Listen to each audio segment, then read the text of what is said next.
자, 오늘도 짧게 영상을 한번 만들어 보고 있는데요. 제목에도 아마 달 것 같지만은 오늘은 특별한 소식이 없습니다. 굉장히 짧은 영상이 될 것 같아요. 그리고 중요한 소식도 몇 개 없지만은 그래도 한번 듣고 싶다 싶으신 분들께서는 시청해 주시면 좋을 것 같습니다.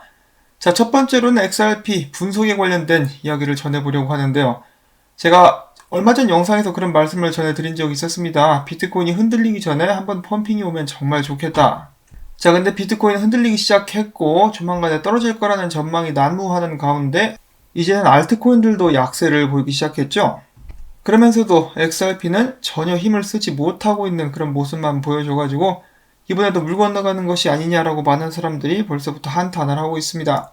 자, 간단하게 분석을 먼저 본다라면은 XRP 같은 경우는 지금 저항선이 20센트 아래에서 왔다리 갔다리 하고 있는데요. XRP 같은 경우 최근 시총도 많이 줄어들었습니다. 85억 달러까지 줄어든 상황. 그만큼 많은 사람들이 던졌다라고 볼 수가 있겠죠. 자, 여기서 금융미디어 FX스트리트 같은 경우는 최근 3일간 XRP 미국 달러 페어 가격은 하락세를 지속하며 50일 단순 이동평균 아래에서 거래가 진행되고 있다. 위에 꽤 강력한 저항선인 0.199달러와 0.206달러가 위에 있기 때문에 이거를 뚫지 못하면은 이제 지지선까지 밀리게 될 수 있다라고 이야기를 했습니다. 지지선 같은 경우는 주로 18센트대에 위치를 하고 있고요. 그 다음으로 뉴스BTC 같은 경우는 XRP가 20센트를 넘지 못하면은 지속적으로 하락할 수 있다. 이 경우 첫 번째 주요 지지선은 0.1920달러 선이며 이 가격대마저 무너지면은 19센트 그리고 18센트 선까지 후퇴할 수 있다. 자, 지금 전반적으로 XRP가 밀릴 거라고 예상하는 사람들이 많지 않나라고 생각을 해보는데요. 그만큼 최근까지 이렇다 할 상승을 전혀 보여주지 못하고 있는 그런 상황이라고 볼 수가 있겠습니다. 자, 얼마 전에 분석가들이 이렇게 이야기를 한 적이 있었죠. XRP가 만약에 21센트까지 올라와서 거기서 지지를 받을 수 있으면은 그들도 이제 들어갈 생각을 하고 있었다라고 했는데 아직까지는 그런 모습을 전혀 보여주지 못하고 있고 지금 보고 계시는 차트는 사토시 차트인데요. 지금 여기 딱 보시면은 강력한 저항선이 보이고 있죠. 이 저항을 넘어서 그것을 지지선으로 바꿀 수 있으면은 나 역시 이제 XRP에 롱을 한번 들어가 볼 생각이 있다. XRP의 상승세를 예상을 해볼 수도 있겠다라고 알트코인을 주로 트레이딩하는 분석가는 이야기를 하고 있습니다.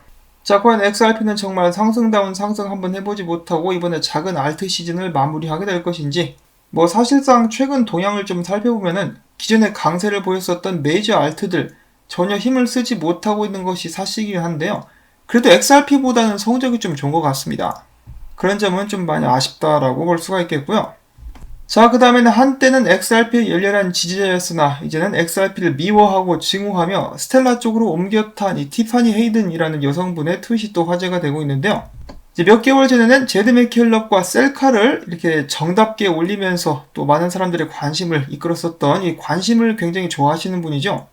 자, 어제 스텔라가 펌핑하기 시작하니까 이 암호화폐 분석가 크립토어 덕이 스텔라가 다시 한번 암호화폐 시장의 상승세를 이끌 수도 있겠다라고 이야기를 하니까 이 티파니 헤이든이라는 여성분 갑자기 나타나가지고 당연한 거 아니겠어 하면서 스텔라뿐만 아니라 굳이 XRP가 이제 성적이 안 좋은 것까지 비교를 하면서 XRP 이야기는 하지도 않았는데 말이죠. XRP를 까기 시작하는데 그에 바로 이어서 이제 XRP 레저를 공격하는 듯한 또 다른 트윗을 공유를 하는데요. 자, 이것이 스텔라 루멘의 목표다. 반면에 XRP 레저의 목표는 가서 여시나 처먹어라 라고 이렇게 써놨죠. 제가 처음에 이것을 봤을 때 굉장히 소름 돋았었습니다. 사람이 어떻게 이렇게 악독하게 변할 수가 있을까? 처음부터 혹은 초반부터 XRP를 싫어했다라면 이해를 하겠는데 처음에는 막 죽고 못 살았어요. 이 증거 사진을 보여드리자면은 이 데이비 슈월츠가 찍은 사진 보십시오. 막 들이대죠, 들이대. 막 빵형한테도 들이대고 막 그랬었는데 이제는 그냥 리플사 죽어라, XRP 다 뒤져라 라고 외치고 있습니다. 그러면서 제드 맥켈럽에게 넘어가가지고 스텔라 사랑해 이러고 있는 것이죠. 자, 아무튼 세상에는 정말 여러가지 종류의 사람들이 있는 것 같습니다. 씁쓸하지만은 개인의 선택이니까 어쩔 수 없는데 저는 개인적으로 다른 코인들을 타거나 다른 프로젝트를 지지하는 거 저는 괜찮다라고 봅니다. 그거는 충분히 이해할 수도 있고 저도 방송을 통해서 여러분들께 정말 힘드신 분들께서는 그냥 다른 코인을 타시라고 수차례 말씀을 드린 적이 있었죠. 그런데 이런 식으로 막 악귀같이 변해가지고 물고 뜯는 모습은 그닥 그렇게 좋은 모습은 아닌 것 같습니다. 전에도 잠깐 소개를 드린 적이 있었는데 이분이 이렇게 변하게 된 계기가 있었다라고 하죠. 리플사에서 그때 노드였던가 확장자를 이렇게 운영하고 밸리데이터를 돌리는데 이제 자신이 거기에 끼고 싶었다라고 해요. 그래서 자신이 건의를 한 것이죠. 저렇게 좀 허접한 노드 검증자보다는 나를 써달라, 내가 더 잘할 수 있다라고 했는데 그것이 묵살되었다라고 하죠. 이 사람이 그때 열정이 어느 정도였냐면은 이제 링크드인이었던가 거기다가 자신이 XRP CEO다라고 이렇게 지칭하기까지 했었습니다. 좀 어이가 없긴 하지만은 그 정도로 열성적이었었는데 그런 과정 속에서 리플사에 대한 불만과 XRP에 대한 불만, 그러면서 커뮤니티 멤버들과의 마찰이 겹치면서 리플사 및 XRP를 등지게 되었다라고 볼 수가 있는 것이죠. 사람이 정말 180도 변했다라고 볼 수가 있는 것이 여기 에미 요시카와 씨도 보이고 있는데요. 이제는 불구대천의 원수가 되어버렸습니다.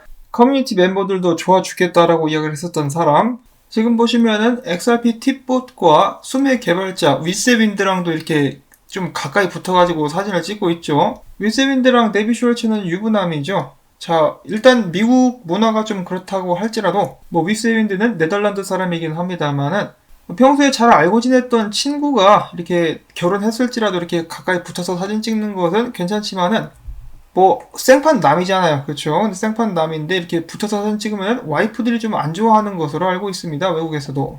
자, 아무튼 그랬었던 그 여성분은 이제 마찬가지로 굉장히 밀접하게 붙어가지고 사진을 찍고 있는데 제드의 갤럽이죠. 완전히 넘어갔어요. 근데 이 사진 올릴 때까지만 해도 리플사에 대한 징후가 그렇게 크지는 않았었던 것 같긴 해요. 그리고 또 사람들이 스텔라 루멘 50% 물량 소각한 것에 대해서 이야기를 하니까 마지막으로 한마디 또 덧붙이는데요. 원래 리플사는 550억 개의 XRP를 나눠주기로 했었다라고 이야기를 하는 것이죠. 그러니까 에어드랍 형식으로 사람들에게 주기로 결정을 했었으나 그렇게 하지 않았다라고 이야기를 하고 있는 것입니다. 자, 그렇자 데이빗 슈왈츠가 팁을 하나 날리는데요. 원래 리플사는 그러려고 했었는데 XRP 파는 것이 갑자기 너무 쉬워지자 에어드랍을 하는 것이 너무 힘들어졌다. 팔 수 있는데 왜 주냐? 라고 하면서 이제 빈정거리면서 답변을 한 것입니다. 저도 사실 XRP 무료로 뿌린다라면은 반대는 안 하겠습니다만 리플사가 이것을 가지고 사업을 할 계획을 가지고 있기 때문에, 그리고 일단은 묶여 있잖아요. 함부로 풀 수도 없는 그런 물량이라고 볼 수가 있겠죠. 자, 아무튼 이런저런 일들이 있었습니다. 아주 그냥 정보보다는 난장판이 된 세상을 구경하는 그런 시간이 되어버렸는데요. 이 정보도 하나 잠깐 또 보도록 하죠. 자, 지금 보고 계시는 웹사이트는 이 브라질 웹사이트입니다. 당연히 저는 이 포르투갈어를 할 줄 몰라요. 그런데 또 이 크립토에리님께서 전에 이것을 번역을 해가지고 올려주셔가지고 그 중에 중요한 부분 잠깐 보도록 하겠는데요. 이 기고문 같은 경우는 리플사의 브라질 지부장이죠. 루이즈 안토니오 사코시가 작성을 한 것입니다.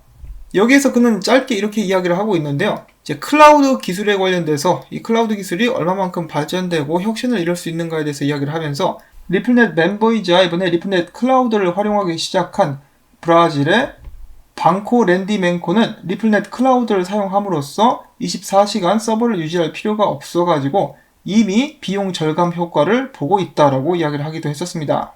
그래서 리플넷 멤버들에게 더욱더 나은 서비스를 확실하게 제공을 하고 있다라는 것이죠. 그리고 클라우드라는 차세대 기술이 이미 활용이 되고 있다라는 이야기를 하기도 했었습니다. 자, 과연 브라질의 송금로는 언제쯤 열리게 될까라는 생각을 다시 한번 해보게 되면서 이 마지막으로는 되도 않는 어거지 루머를 한번 또 보도록 하겠는데요. 이 곰탱이 팬들이 아직도 많이 있습니다. 이 곰탱이가 예전에 이런 사진을 게시를 한 적이 있었죠. 그래서 조만간에 큰 변화가 올 것이다라고 이야기를 했었지만은 가격적인 변화는 전혀 오지 않았습니다. 오히려 반대로 갔죠.